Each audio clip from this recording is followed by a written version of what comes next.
Good morning students. एक लंबे समय के बाद हम आप लोगों के सामने प्रेजेंट हो रहे हैं, लेकिन बहुत ही एक बेहतरीन वीडियो लेकर मैं आपके सामने प्रेजेंट हूं, क्योंकि 2025 में जो भी स्टूडेंट एग्जाम देने वाले हैं वो बहुत खुश हो जाए कि ये वीडियो देखने के बाद अब उनका ऑब्जेक्टिव एक भी क्वेश्चन गलत नहीं होगा।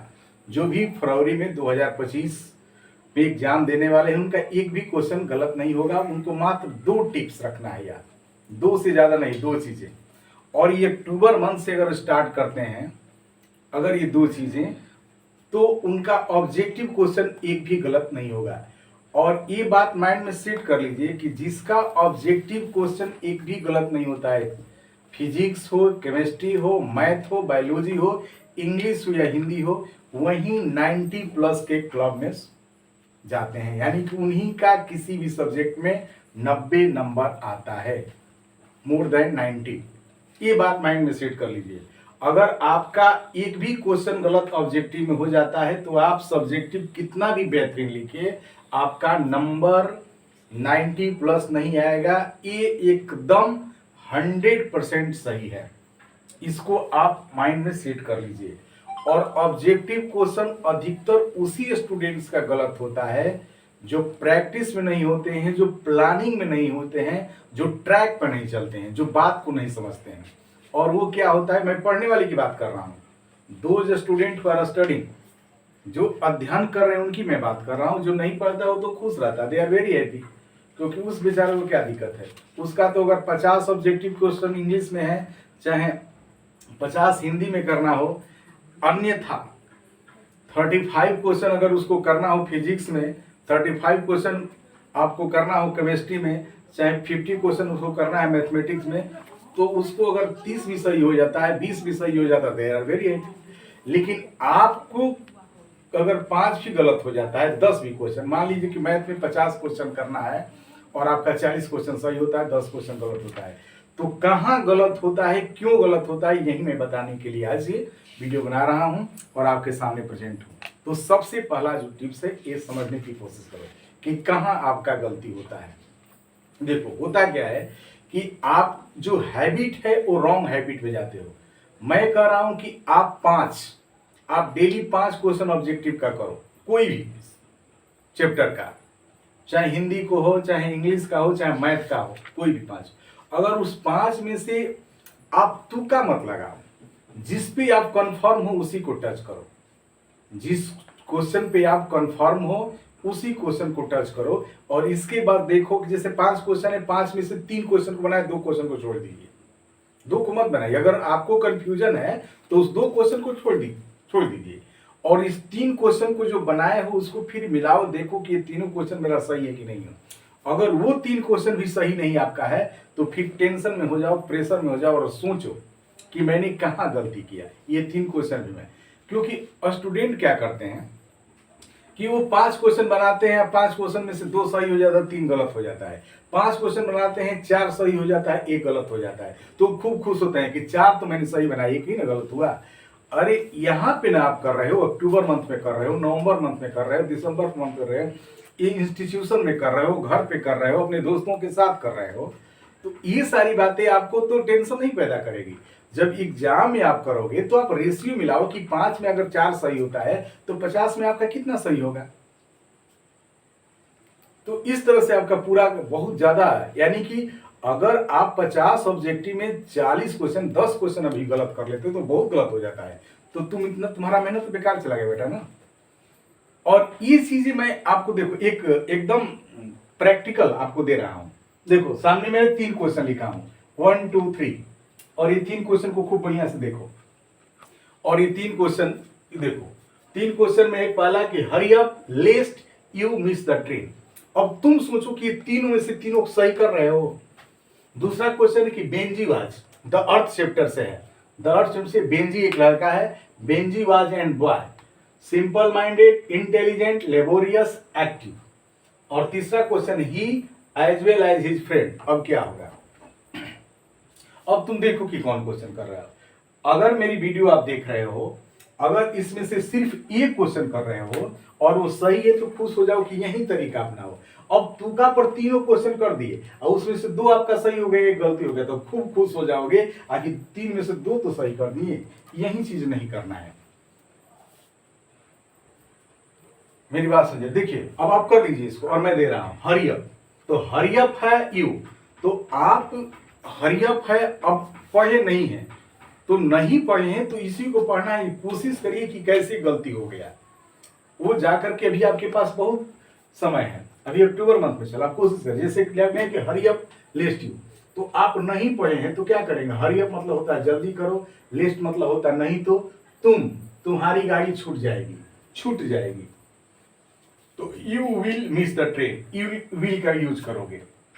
लेकिन अगर जो स्टूडेंट इसको वही कर सकता है, अब तो अंदाज पर करोगे ना, you can miss the train, तुम गाड़ी छोड़ सकते हो, मे शुड सब हो सकता है। लेकिन अगर आप थोड़ा सा पढ़े होंगे, चाहे टीचर ने पढ़ाया होगा तो आपको बताया होगा कि अगर ये लेस्ट हो तो वहां पे शुड का यूज करते हैं।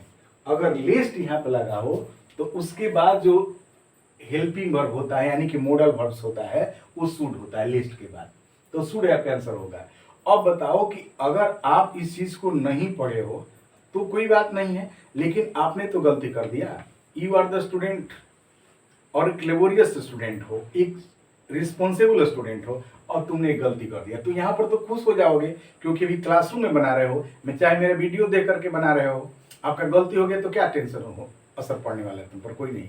लेकिन अगर तुम एग्जाम देने जाओगे और वहां ऐसी गलती करके आओगे और घर पे पेपर में लाओगे तो कितना कष्ट होगा।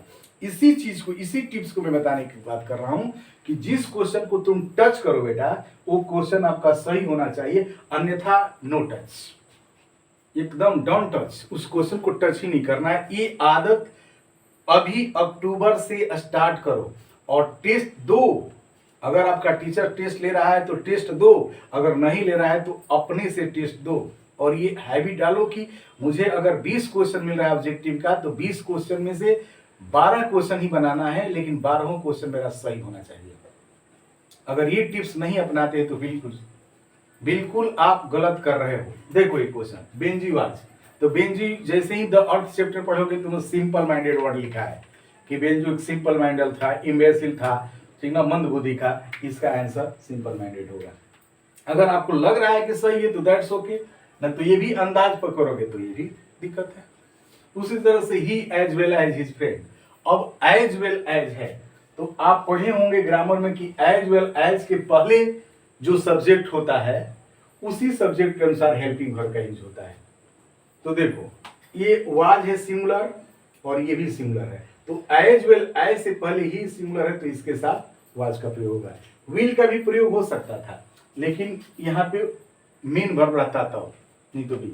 अब मैं ये नहीं बताया कि आपको कैसे, मैंने बताया कि 3 क्वेश्चन के हिसाब से देखिए कि आपने जो तीनों क्वेश्चन को टच किया था वो तीनों क्वेश्चन टच किया था क्या, तीनों क्वेश्चन आपका सही है। अगर इसमें से 2 क्वेश्चन सही है और एक गलत है तो यही हैबिट आपकी नहीं होना चाहिए।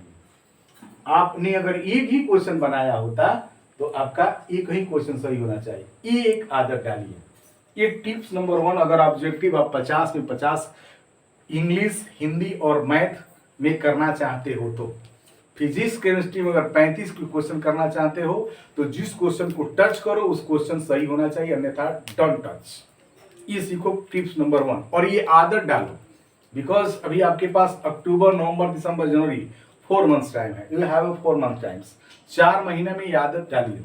नंबर दूसरा जो टिप्स है इस पर ध्यान दीजिए। कोई भी चैप्टर पढ़िए, जो चैप्टर आपको आसान है उसका 100% याद करने की कोशिश मत करिए। हिंदी और इंग्लिश में खास करके, बायोलॉजी में जो चैप्टर आप समझने लायक है उसको एक्सेप्ट करिए, उस कहानी को समझिए और जो क्वेश्चन आपके पहले पढ़ते हैं उसको इजी करिए। आप एक एक चीज को याद मत करिए। जैसे मान लीजिए कि आप इंग्लिश में कोई चैप्टर पढ़ रहे हैं, उसमें कौन से लेखक कितने किताब लिखे हैं, तो सारी किताब को याद करने की जरूरत नहीं है। आप सिंपली देखो कि अगर हम 80% क्वेश्चन को हल कर दे रहे हैं कि नहीं ऑब्जेक्टिव, तो दैट्स ओके। बहुत सारे स्टूडेंट क्या करते हैं कि बहुत लेबर करते हैं, एकदम दिन रात पढ़ करके एक एक क्वेश्चन को शॉर्ट मतलब कि याद करते हैं, उनका ऑब्जेक्टिव नहीं होता है तो प्रेशराइज हो जाते हैं। ऐसा मत करो, क्योंकि आपको बिहार बोर्ड में खास करके आपको 100 क्वेश्चन में से 50 क्वेश्चन को छोड़ना होता है और 50 क्वेश्चन को ही करना होता है। तो आप सोचो कि अगर एक चैप्टर का हमारा 50 क्वेश्चन 50% अगर सिलेबस हमारा कंप्लीट हो जाए, अगर कहानी में से 50 ऑब्जेक्टिव कर लेते तो आप कर लोगे, आराम से कर लो। उसी तरह से मैथ में, यानी कि आप अपने ऊपर प्रेशर लेकर मत पढ़ो, एकदम रिलैक्स होकर पढ़ो। आप देखो कि हम कितने क्वेश्चन को, कितने चीज को हम एक्सेप्ट कर रहे हैं, हमारे माइंड में जा रहा है उस चीज को। अब ये देखो कि हमारे माइंड में अट नहीं रहा है, हम एक्सेप्ट नहीं कर रहे हैं और खूब पढ़े जा रहे हैं और प्रेशराइज है, तो ऐसा मत करना, एकदम रिलैक्स मूड में रहो। और उस क्वेश्चन को अपने से देखो कि जो इजी चैप्टर है उसको भरपूर पढ़ो, उसको एकदम ऐसा करो कि उसे एक भी क्वेश्चन न चले। जो बहुत कठिन चैप्टर है उसको छोड़ने की कोशिश करो, चाहे उसको एकदम प्रेशर मत पड़े, आराम से लेकर चलो। और ये दो चीजें अगर आप अक्टूबर मंथ से करते हो, अक्टूबर नवंबर, तो इसका रिजल्ट आपको दिसंबर में देखने को मिलेगा। अगर इसी तरह के सलाह और अच्छी वीडियो के लिए अगर मेरे चैनल को देखना चाहते हैं तो जरूर एक बार लाइक करें और इसको सब्सक्राइब करें, क्योंकि हर चैप्टर पर मैं आऊँगा। ग्रामर की, खास करके मैं इंग्लिश वाला हूँ तो इंग्लिश के हर एक ग्रामर पे, हिंदी पे और किताब से रिलेटेड यानी कि चैप्टर्स लेकर आपको डिस्कस करूँगा। थैंक यू, फिर मिलते हैं हम दूसरे वीडियो में।